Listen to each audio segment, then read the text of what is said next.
Goose! Oh. They're unable to step on land. I knew that, though. I'm just going to put it out there. A Davy Jones comeback is the best way to bring Pirates of the Caribbean back to life. Since Gore Verbinski left in 2007, the series has really struggled creatively. A prequel focused on Davy Jones could be the key to breaking that streak of disappointing entries. Disney is looking to shift gears with Margot Robbie's female-led adventure, but introducing a whole new set of characters is a pretty big risk. But we'll talk about that in a bit. Let me first talk about the return of Davy Jones, because ignoring the established lore could really hurt the franchise, especially considering how Verbinski's trilogy tackled themes of love and morality. The sequels really missed the mark on Davy Jones's tragic love story with Calypso, which made it hard for viewers to connect with the characters. They betrayed each other and ended up suffering in their own ways. Jones even carved out his heart to try to cut off his feelings, but they were still linked, as shown by their matching musical lockets. There were some hints about their relationship that set up for a big moment, but it never really paid off on screen. A prequel movie could really enhance Davy Jones's backstory in Pirates of the Caribbean and help explain why he became such a monster. He's definitely a memorable villain who relishes taking down his enemies, but it's those more vulnerable moments that add depth to his character. There are still unanswered questions about his curse that could help improve the narratives of the second and third films. For instance, how did Davy Jones end up as an octopus-like creature, and what led to Calypso abandoning him? The details of Jones's curse and why Calypso never came to see him were never really clear. In Pirates of the Caribbean at World's End, we learn that he initially did his job of ferrying souls, but gave up after 10 years when Calypso didn't show up. This makes Jones seem more sympathetic and paints Calypso as the one who started the cruelty. A prequel could really tie up his story, diving into their relationship and how he felt tricked into spending eternity on the Dutchman, which led him to eagerly drag future sailors into his crew. This story would also clarify Calypso's sudden disappearance in the series, highlighting her unreliable nature. Jones was filled with guilt for helping the Brethren court trap Calypso, giving the prequel a great opportunity to delve into his psyche as he grapples with the truth about their love. The tragedy of Davy Jones emphasizes Pirates of the Caribbean's theme of how the choices people make impact the lives of their loved ones. Of course, a clear distinction would need to be drawn between victim and villain, illustrating the point of no return where Jones actively embraced evil. However, a prequel would avoid the obstacle of Margot Robbie's reboot being compared to beloved original characters, and instead deepen the suffering that connects existing heroes and villains. But I would say that there are few reasons why Margot Robbie's Pirates of the Caribbean spin-off is exciting. For starters, Margot Robbie's Pirates of the Caribbean spin-off doesn't have to focus on bigger and better action sequences. In the early days of POTC, the series was known for its well-choreographed, grounded sword fights, reminiscent of The Princess Bride. However, as each sequel came out, the pressure to outdo the previous film grew. This approach worked well in Dead Man's Chest and At World's End, where the characters showcased their dueling skills in increasingly challenging scenarios, like the famous wheel fight or the climactic battle between Jack and Davy Jones.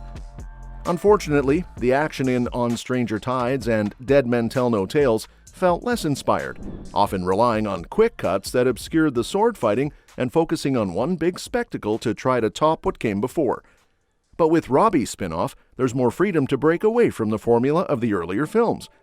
Since spin-offs usually imply a more intimate story, Robbie and her team can lean into simpler action sequences that emphasize the actors genuinely learning swordplay, which could bring back the charm of the original films. Another point is that Margot Robbie's spin-off could attract fresh writers and directors. The writer from Birds of Prey is already on board for this project, which gives it more creative freedom to explore new directions within the Pirates universe. According to Deadline, Jeff Nathanson, who wrote Dead Men Tell No Tales, is working on the script for the reboot, while Christina Hodson is handling Robbie's spin-off. Bringing back the writer of what many consider the worst Pirates movie isn't exactly encouraging.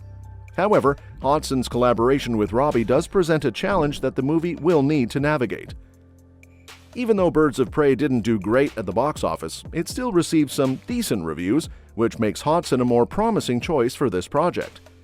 Robbie's spin-off has the potential to attract new filmmakers eager to take a fresh approach, unlike the reboot, which is constrained by needing to stick to established lore.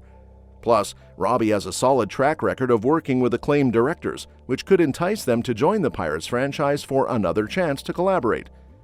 For example, having someone like Greta Gerwig write and direct could be amazing, even though she's likely tied up with Netflix's Chronicles of Narnia reboot for a while. Still, Robbie could draw in other talented directors and actors to help revive the Pirates of the Caribbean franchise. Also, Margot Robbie's POTC spin-off has the potential to do justice to some supporting characters from the franchise. While the focus will be on new characters, there's still room for old favorites to pop up. In a reboot, you typically need to recast old characters or stick to some continuity, but a spin-off allows for the inclusion of familiar faces without needing a lot of backstory. Robbie's character could easily encounter these characters at different stages in their lives.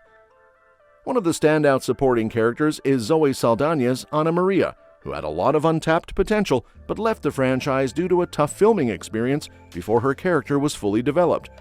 With Jerry Bruckheimer having apologized and mended things with her, there's a chance Saldana could return, or they could cast someone new to take on her role, which would be a great addition to Robbie's film. There are other side characters from POTC who didn't get the treatment they deserved and could be revitalized in Robbie's spin-off. For instance, the mermaids from On Stranger Tides had an intriguing concept but were tied to some plot holes in the series. Similarly, the Brethren Court from At World's End featured a mix of historically inspired pirates, but none of them were fleshed out in their brief appearances. This spin-off could give those characters a chance to shine and add depth to the overall story. Margot Robbie is the ideal choice to lead a Pirates of the Caribbean spin-off thanks to her diverse acting experience. Throughout her career, she's portrayed a wide range of characters, from adventurous and carefree to eccentric and fierce. Her dramatic chops shine in films like Bombshell, Once Upon a Time in Hollywood, and I, Tonya, proving she's a versatile actress. Robbie is also well known for her quirky roles, such as Harley Quinn in the Suicide Squad films and the bubbly character in Barbie. Both of these characters, while wild and comedic, still possess depth, showcasing her ability to balance different personality traits.